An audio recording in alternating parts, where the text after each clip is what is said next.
एक दिन दोस्तों मेरे जो दोस्त है उसके पिताजी वो रात में 2 ही बजे उनकी नींद खुल गई और उन्हें लगा कि भाई सवेरे के 4 बज चुके हैं। तो दोस्तों आप सभी जानते हैं गांव के लोग सब काम जल्दी जल्दी सवेरे उठ कर करते हैं।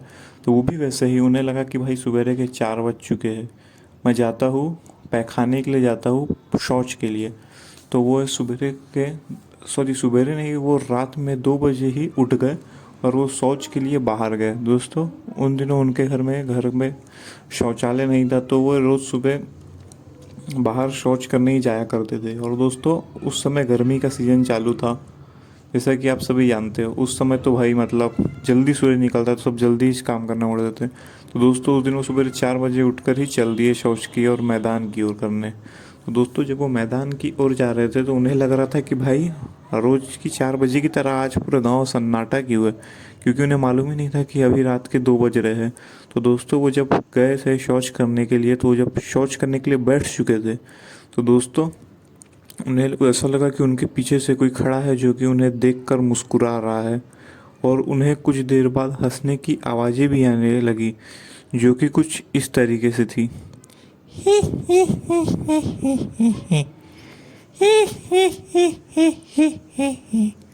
दोस्तों ये आवाज़ सुनने के बाद वो थोड़ा डर गए थे, लेकिन बाद में उन्हें ऐसा लगा कि नहीं भाई, हो सकता है कोई खड़ा ही हो या शौच कर रहा है या फिर कोई गांव का आदमी मेरे पीछे बैठ के मेरे साथ मस्करी कर रहा हो।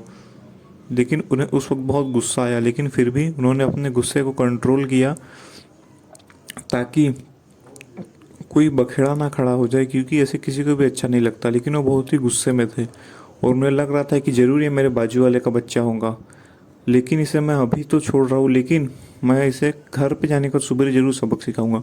वो ऐसा बोलकर उनका जब सब कुछ निपट गया तो वो जब उठे और तो जब वो जाने लगे तभी उन्हें ऐसा लगा कि कोई पीछे से एकदम कि पीछे से कोई छलांग लगाकर तालाब में डूबा हो, डुबकी लगाई हो।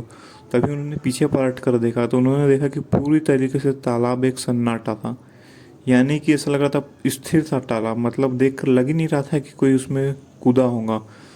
तो वो देख कर उनको, क्या है यार, कान बज रहे हैं क्या मेरे, कुछ तो नहीं हुआ यहाँ पे। चलो भाई चलता हूँ घर, ऐसा कहकर वो पलट गए। लेकिन तभी अचानक तालाब के बीच में से आवाज आई, दिनेश भैया, दिनेश भैया, दिनेश भैया बचाओ, दिनेश भैया बचाओ, मुझे बचाओ, दिनेश भैया मैं डूब रहा हूँ। अरे ये कौन है, ये तो मेरे बाजू वाले का ही लड़का है। अरे अरे सोनू, वहाँ कैसे पहुँच गया तू, फालतू में बोलता हूँ ना मस्ती कम किया कर, लेकिन नहीं, और तेरे माँ बाप भी तुझे कुछ नहीं बोलते। क्या हुआ, क्या हुआ तुझे, तू अंदर कैसे डूब गया, बता मुझे जल्दी बता। नहीं मैं बस आपको परेशान कर रहा था, लेकिन मुझे लगा कि ये तालाब नहीं, लेकिन मैं तालाब में गलती से डूब गया, मुझे जल्दी बचाइए मैं डूब जाऊंगा। अरे तू चिंता मत कर, आजा आजा, तालाब गहरा नहीं है, डर मत, उठ के आजा। तू घुटने पर बैठा हुआ है, इसलिए तुझे डर लग रहा है। अरे नहीं नहीं, मैं सच कह रहा हूँ, यहाँ तालाब थोड़ा गहरा है, मुझे समझ नहीं आ रहा और मेरा यहाँ थोड़ा पैर फंस चुका है, आइए ना मुझे बचाइए। अरे जल्दी, अरे अरे रुक जा रुक जा, क्या हुआ।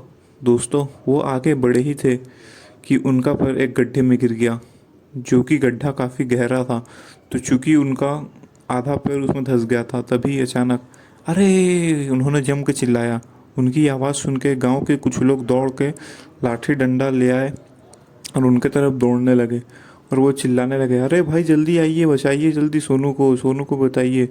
दोस्तों अब तक उस तालाब में से किसी की आवाज़ नहीं आ रही थी, क्योंकि शायद जब बाहर से 5-6 लोग आ रहे थे तो ये सब आवाज़ सुनकर शायद वो भाग गया होगा। लेकिन दिनेश जी को लग रहा था कि वो हमारे बाजू का लड़का सोनू ही और वो पानी में डूब चुका है। दोस्तों जैसे ही वो लोग उनसे लगभग 10 कदम ही दूर होंगे, लेकिन दिनेश जी का पैर तब निकल गया और वो तुरंत दौड़े उस बच्चे को बचाने के लिए, क्योंकि उन्हें लग रहा था कि मुझे उन्हें उन्हें उस बच्चे को बचाना चाहिए। लेकिन वो तो भला हो, तुरंत गांव वालों ने आए और उन्हें रोकने के लिए एक लाठी मारी और उन्हें पकड़ लिया और फिर उन्हें पकड़ कर ले आए। लेकिन उन्हें पता नहीं क्या हो गया, तो वो दौड़े जा रहे थे, अरे नहीं हटिए, हमको सोनू को बचाना है, हट जाइए हट जाइए हट जाइए।